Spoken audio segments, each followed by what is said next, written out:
ফিরে যাচ্ছে। তবে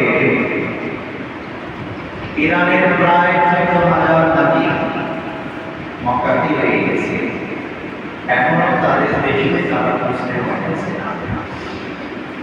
আমরা জানি ইরান এবং ইসরায়েল একটা যুদ্ধ লেগে গেছে, যার ফলে সেই ইরানের হাজি সাহেবরা তাদের নিজের ভূখণ্ডে প্রবেশ করতে পারতেছে না। আকাশ পথ নিরাপদ হয়ে পড়ে। তারা মেহমান হিসেবে মক্কার মেহমান হিসেবে মক্কাতে মদিনাতে রয়ে গিয়েছে। আমি আজকে যে বিষয়ে আপনাদের সামনে সংক্ষিপ্ত আলোচনা পেশ করতে চাই তা হল চলমান প্রেক্ষাপট ইরান ইসরায়েল যুদ্ধ, হাদিসের বক্তব্য আমাদের জন্য কর্মীয়। যখন যুদ্ধটা লেগে যায়, সারা পৃথিবীতেই মুসলমানদের ভিতরে বিভিন্ন রকমের প্রশ্ন দাঁড়ায়। ইতিপূর্বে ইরানের সাথে ইসরায়েলের আমেরিকার যুদ্ধ হয়। ইরানের সাথে যতগুলো যুদ্ধ অতীতে হয়েছে সব মুসলমানদের সাথে হয়েছে। ইরাকের সাদ্দাম হোসেনের সাথে 8 বছর যুদ্ধ হয়েছে, লম্বা যুদ্ধ। এছাড়া সিরিয়ান মুসলমানদের, সুন্নি মুসলিমদের সাথে, বিভিন্ন ভূখণ্ডের সুন্নি মুসলিমদের সাথে ইরানের শিয়াদের যুদ্ধ হয়েছে, খণ্ড যুদ্ধ। চূড়ান্ত ব্যাপক বড় যুদ্ধ হয়েছে ইরাকের সাথে। আর ওই ইরানের আভ্যন্তরীণ ভাবেও যুদ্ধ হয়েছে। রেজা শাহ পাহলভি যখন ক্ষমতায় ছিল তখন তাকে উঠিয়ে ইরানের বর্তমান শাসক গোষ্ঠী ক্ষমতায় আসে।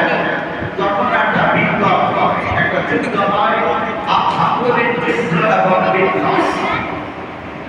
সেই থেকে আজ পর্যন্ত ইরানের বর্তমান শাসক গোষ্ঠী ইরাকি পরিচালনা করতেছে।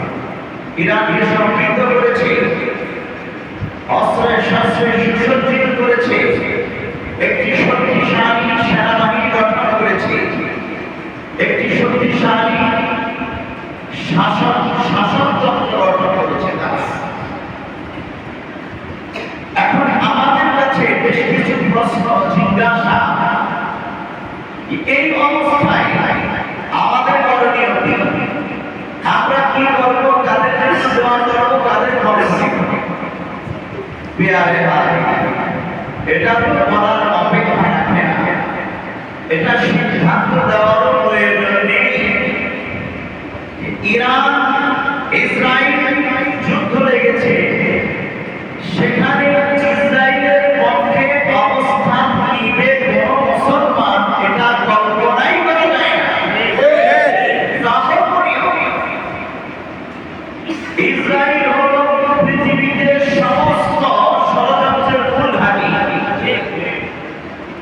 এবং ইসরায়েলের তেল কাপি এটা অদূর ভবিষ্যতে দাজ্জালেরও মূল ঘাঁটি।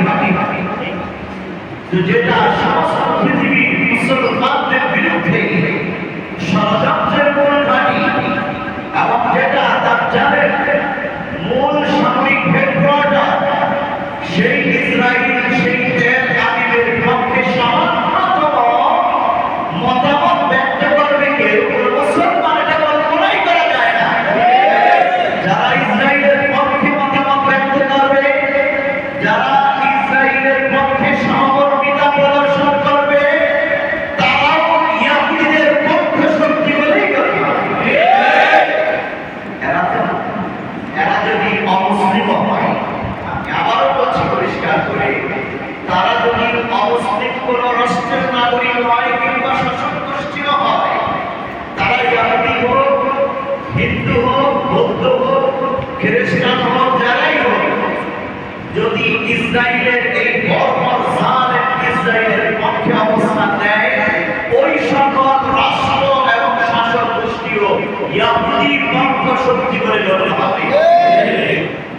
জায়গা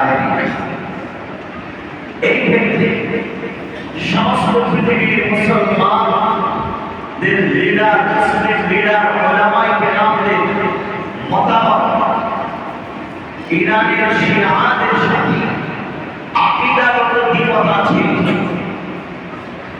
ইরানের শাসক গোষ্ঠী ইরানের ভিতরে অভ্যন্তরে সুন্নি মুসলিমদেরকে নির্যাতন করেছে। ইরানের শাসক গোষ্ঠী ইরাকের সাথে দীর্ঘ যুদ্ধ করেছে, সুন্নি মুসলিমদের সাথে দীর্ঘ যুদ্ধ করেছে এবং বিভিন্ন মুসলিম রাষ্ট্রে প্রক্সি যুদ্ধ তারা করেছে। সুন্নি মুসলিমদের শাসন ক্ষমতাকে নড়বড়ে করে দেওয়ার জন্য কাজ করেছে। এই ইতিহাসগুলোকে এই মুহূর্তে সামনে আনা যাবে না। সেগুলো ইতিহাসের জায়গায়, আকিদার জায়গায়, পিছনের যাবতীয় কর্মকাণ্ড পিছনের গর্ভে রেখেই বর্তমান মুসলমানদের ভূমিকা হবে ইসরায়েল এবং ইরানের যে যুদ্ধ শুরু হয়েছে, ইসরায়েলের পক্ষে অবস্থান